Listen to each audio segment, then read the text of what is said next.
It's deadline day for Israel's Benjamin Netanyahu to form a new government after his far-right alliance won last month's election, the fifth election in less than 4 years there.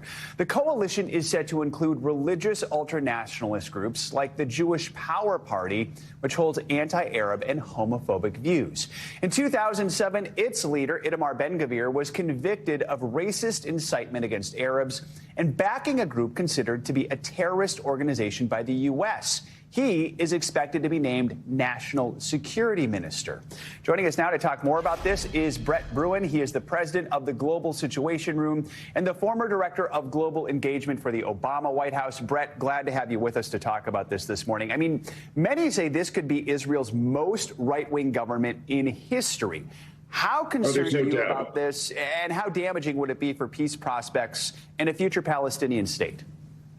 Well, I think this is a significant step in an extreme direction for the Israeli government. And obviously, it presents a real challenge to the Biden administration. How do they maintain that strategic, that strong relationship with a critical ally in the Middle East at a very fragile time?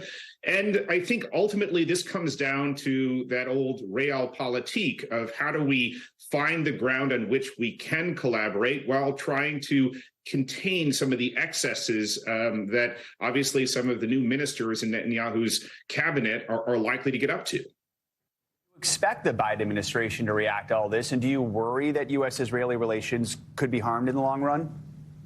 Well, this is going to strain relations. There's no doubt of it. I remember being in the White House, though, when Netanyahu came to town, he didn't bother to inform the administration and instead planned to address a joint session of Congress. And that certainly was a moment of considerable strain on our relations. But we never had these kinds of extreme elements in his government. And I think that is going to present a real challenge. The way the Biden administration's saying they're going to handle it is to hold the prime minister personally accountable for their actions. What does that mean? I think we're just going to have to wait and see. Yeah, I mean, I guess what kind of leverage does the Biden administration have in dealing with any extremist policies the government might adopt? I mean, maybe are they going to wait and see if that's what happens? Could they cut military aid, or what are the steps here, the carrot or the stick, perhaps the stick here?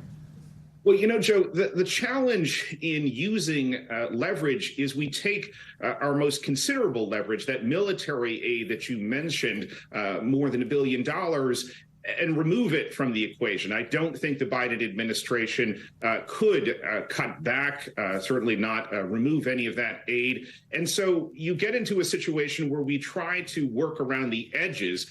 For instance, Prime Minister Netanyahu is going to want to further the Abraham Accords, deals with not only other Gulf nations, certainly Saudi Arabia, and he'll need U.S. support to do it. So those kinds of actions, I think, are ways in which the Biden administration can say, if you want our cooperation on this, we're going to need to see that. All right, Brett Bruen, really appreciate your expertise on this morning. Thanks for joining us. Thanks for watching our YouTube channel. Follow today's top stories and breaking news by downloading the NBC News app.